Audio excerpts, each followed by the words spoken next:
morning! This is Bill from Curious Cars and Autohaus of Naples on another muggy, shitty, horrible, ridiculously humid Florida morning. You know, I hear a bird behind me.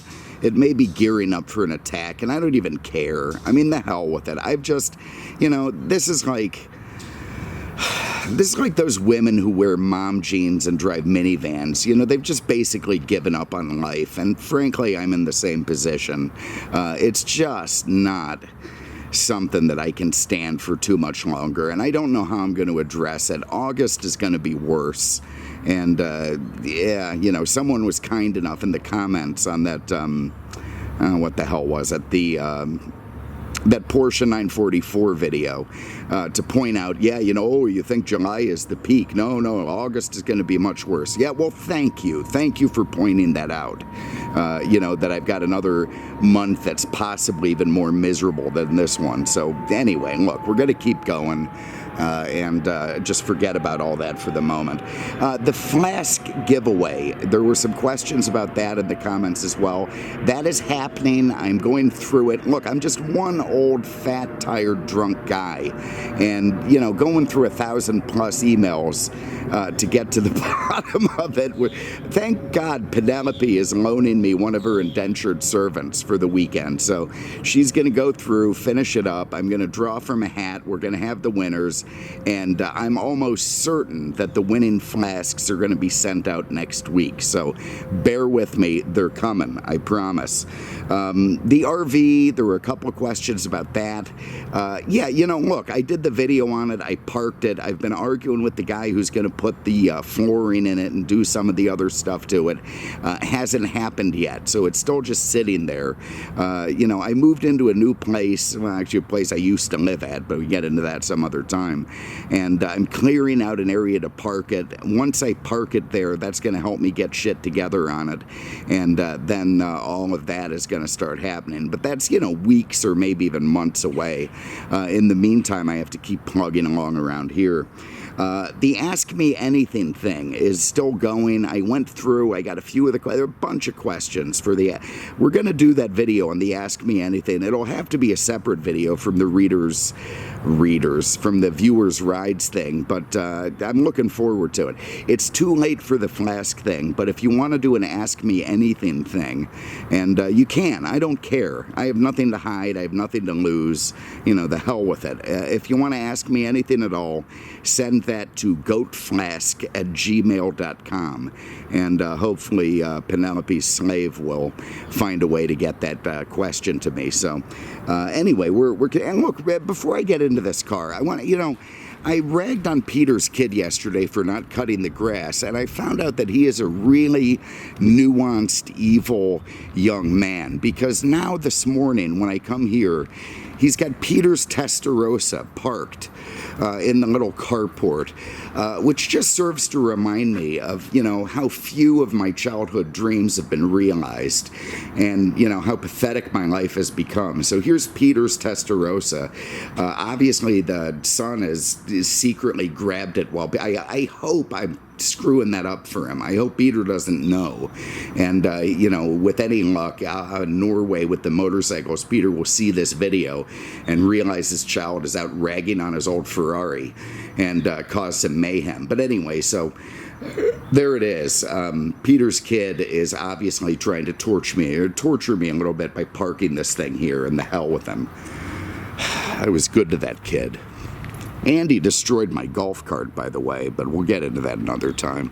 Anyway, look, let's get back into this. I don't want this to be another, 200-minute video. So what I've got today is a 1972 Chevrolet C10 Cheyenne Super. Okay, it's a pickup truck, and I absolutely love pickup trucks. I drive a pickup truck. I drive a Chevy pickup truck.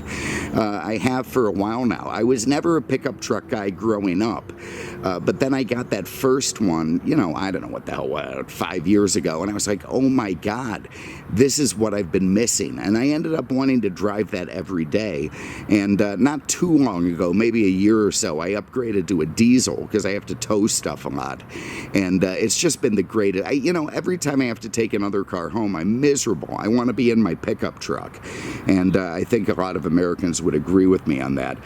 They're absolutely the best. I mean, over the years, they've gone from kind of the exclusive domain of farm, military, and contractor use to what's now used as a family car for many Americans. How did this happen? Well, we'll get into it. Unfortunately, it's just not a terribly exciting topic. As I was doing my homework last night for this video, I couldn't find myself getting inspired by anything. They're like that girlfriend that you had in college. She was fleet-sided, loyal, handsome-ish, and able to haul heavy loads for you at a moment's notice, but just not terribly cutting edge or inspiring. And, that's the way these pickups go. Look, here's the thing, that they are distinctly American. That much I can tell you. Pickups give me a bit of that America fuck yeah feeling when I drive one, because they're about as anti-Euro weenie as you can get. I mean, the BMW guys are so far removed from pickup trucks, it's like another planet. And that just absolutely makes me happy. Maybe the Australians and Brazilians can get the same feeling, but, who the hell knows. Back to the truck. These were the second generations of GM's CK truck line, which ran for more than 40 years. It ran from 1960 until, well, it depends how you look at it. 1998 for the, consumer level stuff, or 2002 for the heavy truck stuff. So you're talking about 40 years of CK trucks, and we'll get into what C/K means as we go. But they ran across 4 generations, and each of those generations moved pickup trucks closer to where they are today, which is an oft-used family car with more emphasis on familial duties than traditional truck tasks. Slowly and slowly over the years, there were a few explosion periods. Pickup trucks went from being a thing used by contractors to a thing used by families. In the prior half of the century, trucks were crude, Spartan, mostly just durable workhorses designed to help farmers and tradespeople almost exclusively, and of course, military applications as well. The first of the CK line, C/K, and we'll get into that, was released in 1960, and it began to inch trucks a little bit closer to more mainstream use.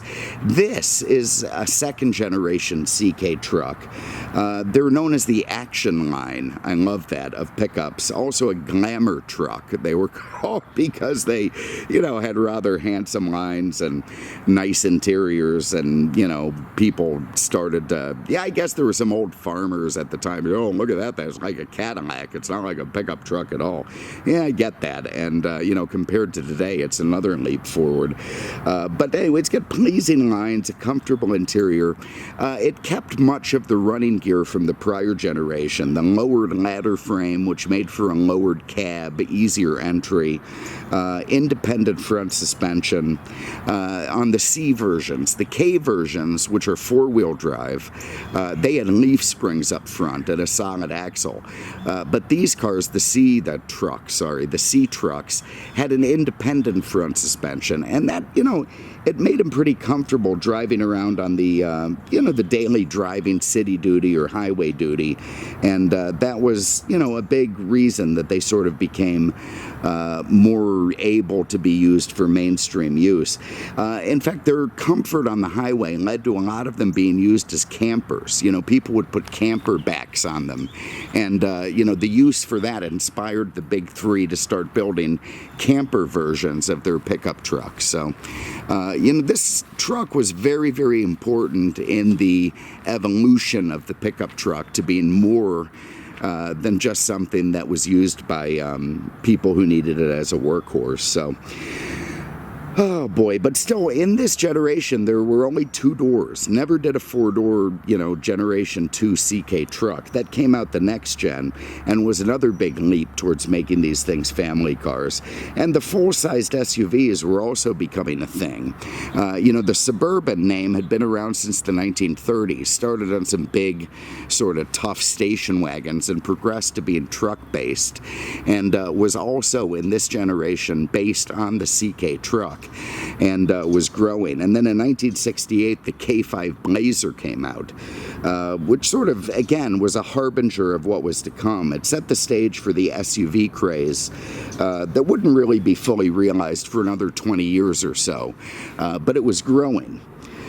But I think the true catalyst, you could say that the car companies developed trucks for consumer, that they foresaw that people would be using them as daily drivers and family cars. I don't think so. I think what actually happened was the downsizing of the 70s and 80s, the end of the full-frame family car. People who grew up with that, they had a hard time adapting to the lighter feel of the unibody and smaller engines and front drive cars. And I think it pushed a load of people towards pickup trucks.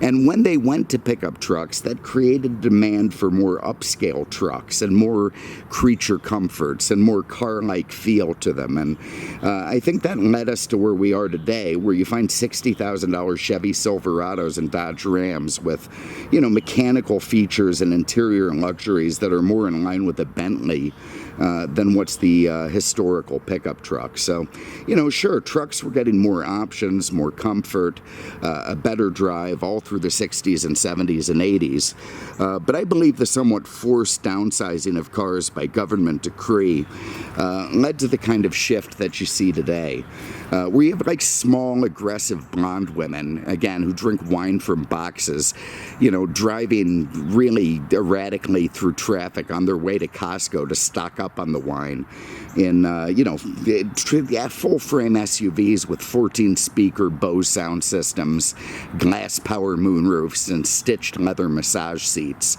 They've got 9-passenger capability, but you never see more than 1 or 2 kids in them. And I think if the government had just left shit alone and not tried to force people into smaller vehicles, those women would still be driving country Squires and Vista Cruisers. They wouldn't have been forced to move towards Suburbans or those big ridiculous Infinities or any number of other giant SUVs you see them driving around in. So, oh boy, anyway, I just think it is what it is. But look, I tell you what, before we get into this specific truck, let's have a quick look at 1972, the year that this thing was born and the year it was driving around, and what is considered to be a very black year in world history. First up, you had the Israeli athletes murdered during there was a terrorist attack at the Munich Olympics. I think 11 people end up being dead. 5 athletes, 6 coaches, maybe it was 12, and there was a West German policeman. And it was a horrible, long, drawn-out thing on national TV, and just had everybody, horrified as they were watching it. There were terrorist attacks and responses to terrorist attacks all over the world. You had the IRA, they were bombing England, bombing the UK. You had Bloody Sunday in Northern Ireland. You had machine gun attacks at the Tel Aviv airport. You had Palestinians hijacking Lufthansa airliners. It just wasn't a peaceful time. And of course, there was a lot of that shit going on in the United States, too, as the Vietnam War drove to a close or, came to a close. Elsewhere, Richard Nixon went to China. A big deal, and a lot of people say that only Nixon could have gone to China. George Wallace was shot up in Maryland, famous racist governor. I think he ended up being paralyzed like that guy who ran Penthouse by, an assassin, or at least an assassination attempt. Didn't work out for him at all. And then you had Idi Amin. He was busy fucking up Uganda until he got ejected later on. The HMS Queen Elizabeth, beautiful luxury liner, caught fire and sank in Hong Kong Harbor, became something of a tourist attraction, and I think also appeared in a James Bond movie. I think the SAS, or the British Secret Service, was using it as a base or something. You had earthquakes. Earthquakes killed tens of thousands in 1972.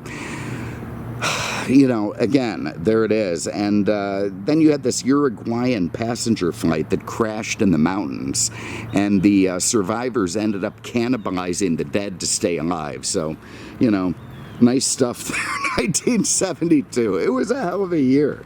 It was an absolute hell of a year. In movies, you had The Godfather.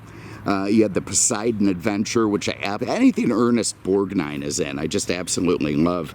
You had the Deliverance, which just perfectly encapsulates every Northerner's terror about the South. You know, poor Ned Beatty. They all think that's going to happen to them if they take a trip down to Savannah.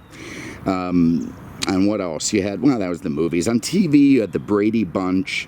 You had the Benny Hill Show, which my parents watched when I was a kid, and you know, it was my introduction to tits. Frankly, you know, it was just something that I hadn't really seen before. All of a sudden, I sneak out to see what they're doing. I'm looking at the TV. You got Benny Hill running around, who I believe was quite gay, but he certainly had plenty of tits on that show, and that was very exciting for a young man like myself. You also had Hawaii Five-0 and Monty Python's Flying Circus. So. Not a bad year for TV, really. In music, you had Don McLean, you know, oh God, the endless song. You had ABBA, you had the Eagles, you had Elton John. Paul Simon was doing his thing. Led Zeppelin was around doing their thing. And of course, David Bowie doing his own thing, you know, was running rampant in 1972. So it was an absolute hell of a year, and probably very overwhelming to the guy who bought this truck new. And frankly, as survivors of 2020, 21, and 22, I think we can all kind of sympathize. So I tell you what, let's take a break. I'm going to dry my head off. I'm going to clear off my glasses. I'm going to have another sip of coronavirus whiskey from a Curious Cars flask, and then we're going to keep going. So bear with me one moment. Little bastard.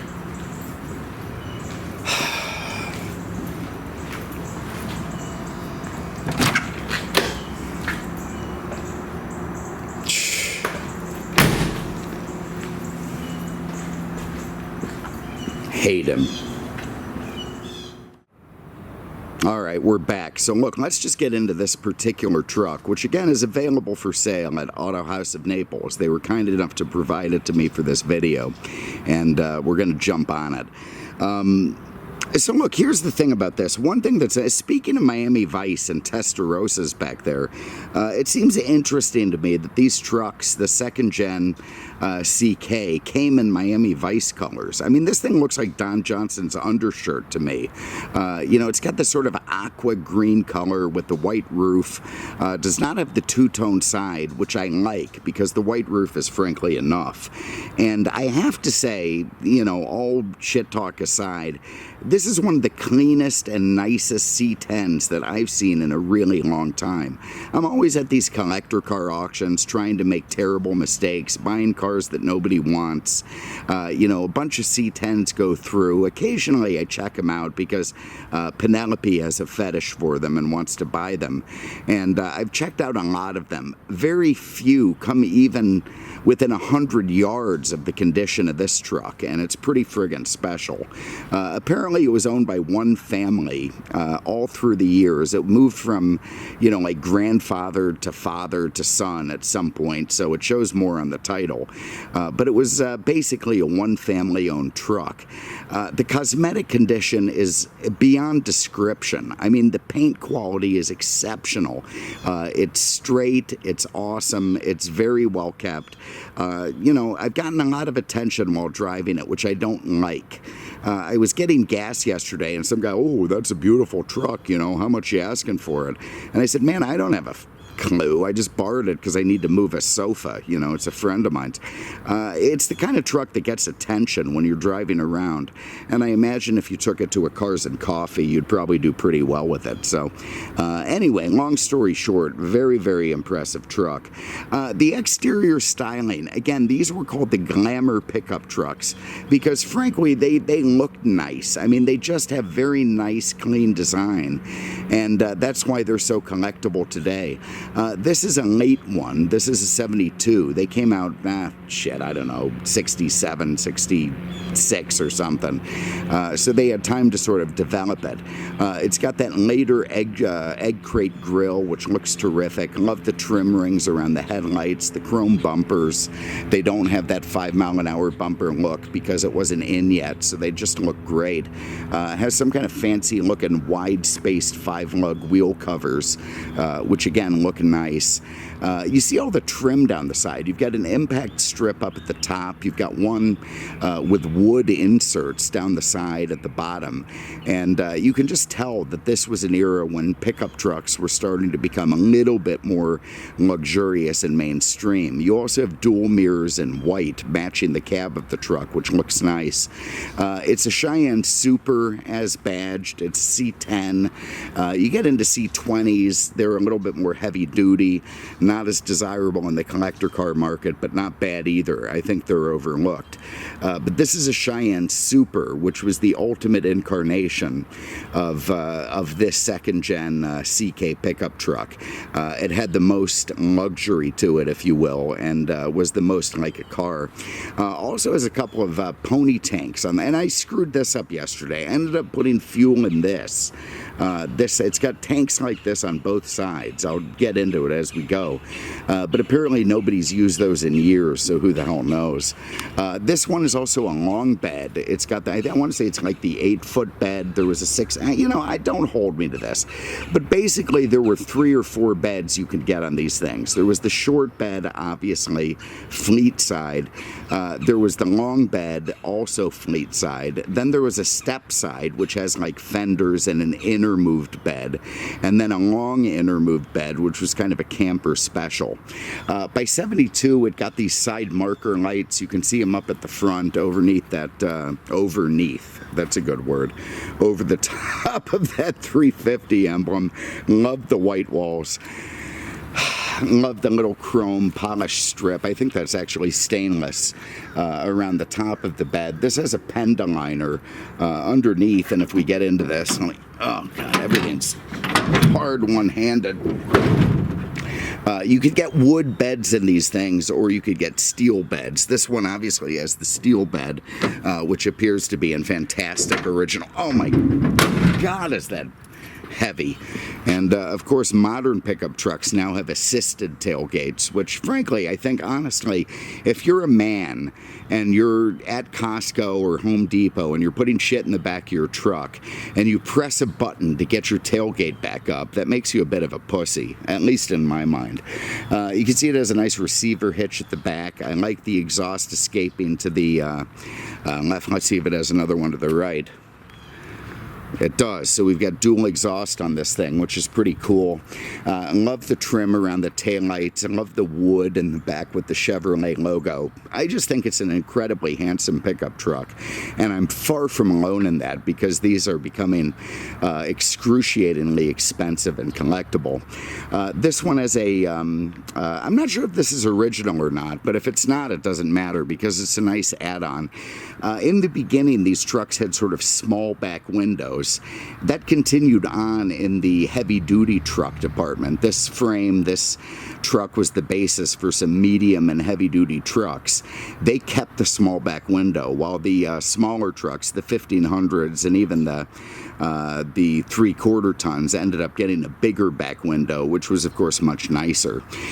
Anyway, this is where I was supposed to put fuel in, which is the main tank, which sits behind the passenger seat, which of course will blow you to smithereens if it ignites. But it has 2 auxiliary pony tanks. There's one on this side, you see it locks up, and one on the other side, which is where I put fuel in, which, you know, from what I hear, nobody's used that in a long time. You see a lot of nice touches like these hide hook, covering the stake bed type option thing, and it looks good. Man, this truck is just gorgeous. It's absolutely gorgeous, and it's a joy to drive. I mean, it's such simplicity and beauty, and it's taking my words away. But anyway, there it is. Look, let's have a look under the hood and see what we got. See where the hood release is in this thing. It's a brake release. No, nothing. Okay, so the hood release is probably... I should have done this before so I know actually where to go. Feeling nothing so far. Oh, come on. It's got to be under here somewhere. Oh, for the love of God. Is it here? Is this it? Ow, ow. Oh, yeah, there it is. All right, so look... all right, let me pause for a second. Obviously, this is something I need to do two-handed, so hold on one moment. Okay, hood up. Let's see what we got. Now, this is the original engine in this truck. It's probably the most versatile. It's the 350, moved up from the absolutely beloved 327 in earlier trucks, and is still it's just a terrific engine, the 350 in this thing. It's mated to a Turbo-Hydra 350 transmission, perfect. You can see someone put an Edelbrock carb on it, which is not exactly correct, but probably helps make the thing run great, and everything looks just absolutely perfect under the hood. I think they saved the original carb, so don't hold me to it, but I believe that comes with the truck. You could get a wide variety of engines in these things. There were inline 6-cylinders, there were V8s. You could also get a big block starting in, I want to say, 1968. It was badged as a 400, but was a 402, and that continued through 1972. But I think the most versatile of them was this, I want to say, 250 horse 350 Chevy, which is just one of the great engines. I mean, you can get valve cover gaskets at 7-Eleven for this thing. I mean, it's just absolutely the perfect engine to have in any vehicle if you want to have zero worries about parts, maintenance, issues, worries, any of that stuff. You just can't do better than a 350 Chevy, and here one sits. Ready to go, and it's just a nice smooth piece. So anyway, you could get a variety of super duty, light duty, whatever you needed at the time, and this one I think is just exactly right, just perfectly bridges the gap between the big block, which is great but does suck a lot of gas, and the 6, which is just not enough.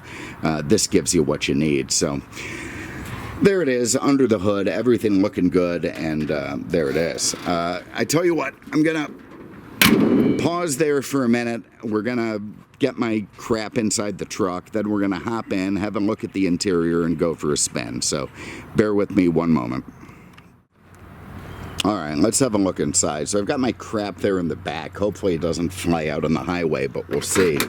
So look, the Cheyenne Super was the ultimate version of the second generation CK truck in terms of at least creature comforts. Obviously that's been exceeded today by ridiculous levels of Bentley level interior quality, but back then this was pretty special and still remains so today.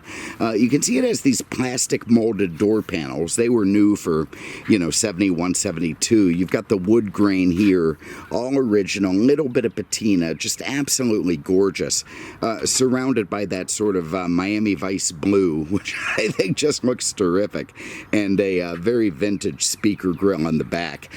Again, no crew cab in these things, no extra crab. No extra cab, but unless you got into the C20s, I think they could get an extra cab. But otherwise, 2 doors only, no matter which second-gen CK you ended up with. Being a 1500, this one did not have the extra cab, but it does have this rather attractive houndstooth bench seat, which just looks fantastic. You've got wood trim around that. We'll get into it, and I'll show you that. But anyway, look, it's just an absolutely gorgeous interior. Even this big, thin, lovely steering wheel with the Chevrolet horn button and power steering and brakes and that sort of thing. This thing was basically a Bentley of 1972 in terms of pickup trucks. I believe we also have a brake controller down there, which is neat stuff. So that'll run your trailer brakes, even currently. You got these nice little smoker side windows, which is great. You can open those things up, push them, aim some air at you. Very, very nice stuff. You've got almost a full gauge cluster. You've got no tack, but you've got your battery voltage, you've got your temperature, you've got, that's a dead gauge, and your oil pressure. And of course this fuel gauge, which I find absolutely mystifying because it's got 3 different tanks and I have no idea which one is reading. But you do have a 100-mile-an-hour speedometer, and the 102,000 miles on this thing is absolutely accurate. That is what this truck has. Here is your lights. Nice cluster surrounded by chrome. You got your wiper washers over here. If I owned this thing, I would have a factory stereo in about 2.3 seconds. And if I needed modern music, then I'd run some kind of a Bluetooth setup behind it to get some pep out of it. It would be very nice if it had air conditioning, but it didn't. At some point it had a CB, because we've got a little CB antenna there on, screwed into the ashtray antenna. Jeez. CB mic retainer screwed into the antenna. I'd probably put a 60s or 70s CB back in it. Here's your ignition switch, your airflow stuff, and I'm gonna, this is probably a cigarette lighter. It is a ridiculously big cigarette lighter. And again, that was a luxury feature back then. You have a glove box here, nice wood trim around it. You see the Cheyenne super badges. I looked at this earlier, and this is incredible. Look at the condition of this. This is the original dealer book container, which Burn Chevrolet, Idaho, fantastic place to get a truck from. The original owner's manual is absolutely mint, incredible, very, very cool. You've got your, what do you got? Your emissions control systems. Of course, all that was coming into play in 1972. And then I thought this was fantastic.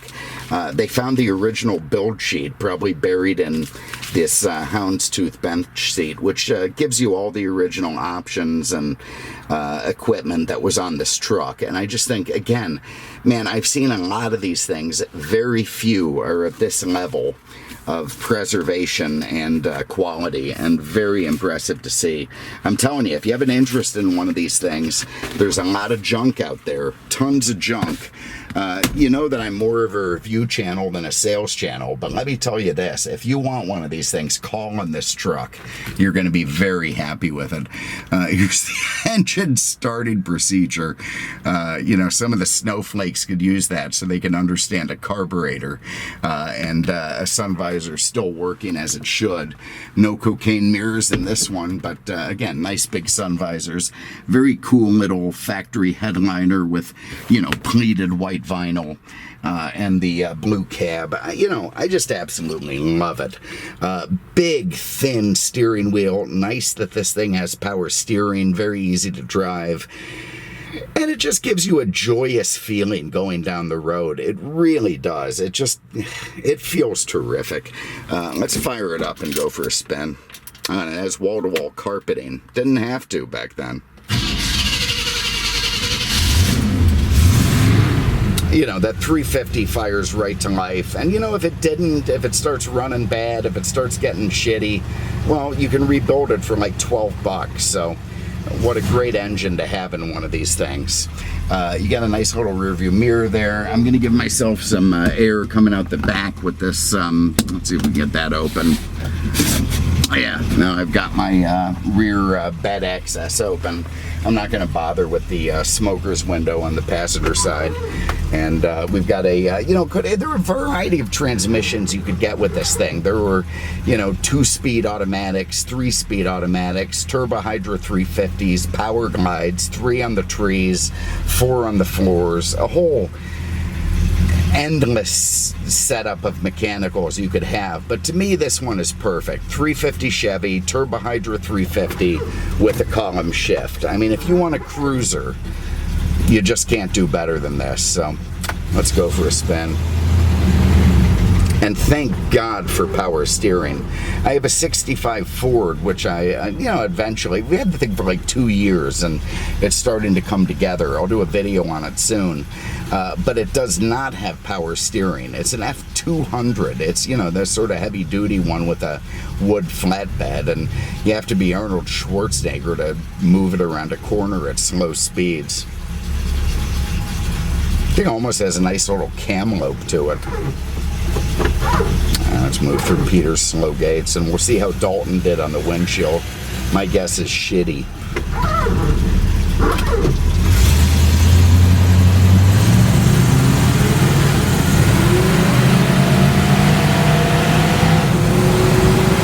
Yeah, I mean, just absolutely perfect. Shifts through the gears as it should. You can't go wrong with the Turbo Hydra 350. No vibration in the wheel. This is such a survivor, this car, and I know somebody did kind of a fairly big restoration on it at some point, starting on what was obviously an already terrific truck. But there's no way that the bushings and steering pins and all that stuff have not been upgraded in it, because it drives like, again, I feel like I've been transported back into 1972. I did that VW Type 3 recently. If you're one of our video watchers, you remember that car. What an amazing garage that would be to have that 71 Volkswagen Type 3 automatic next to this 72 Cheyenne Super CK pickup truck. And the neat thing about both those cars is you'd be able to use them as daily drivers. Although I probably would have to add in there more pickup truck. I mean, again, it's just, yeah, we're all in a nice little happy family.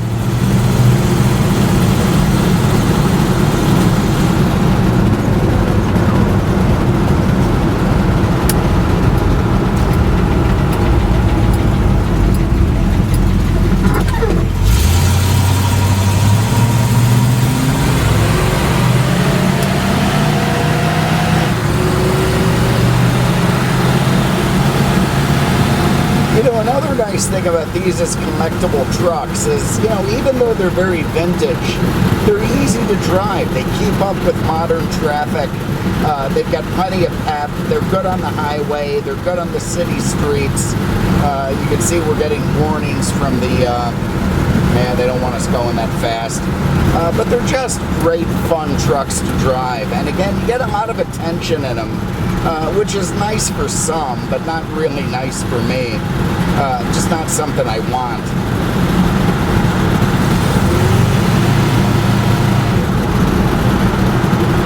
Love it. So anyway, there it is. Look, I'm not going to ramble on and on. This is a 1972 Chevrolet C10 pickup truck. This one is a long bed. It's in absolutely epic condition. Epic condition. If you want one of these, if you have an interest, don't second guess it. Give the guys at Autohaus a call, 239-263-8500. On the web at autohausnaples.com. Get this thing shipped to you. You're going to be thrilled. You're going to be absolutely thrilled. This is one of the nicest ones that I've ever seen. And it's just an absolutely fantastic pickup truck. So thank you very much for having a look. I appreciate it. We got more fun stuff coming up. I've got an 80s Lincoln Continental, an early 90s Cadillac Seville, a 76 Ford LTD wagon, and all kinds of other fun shit. So I'll keep you posted. Really appreciate it. Thank you so much for watching, subscribing. You guys are, I can't tell you what it means to me. It really means something. And again, the flasks are going to hopefully be mailed out next week, and we'll keep going from there. So thanks again. Take care, and we will see you with the next one.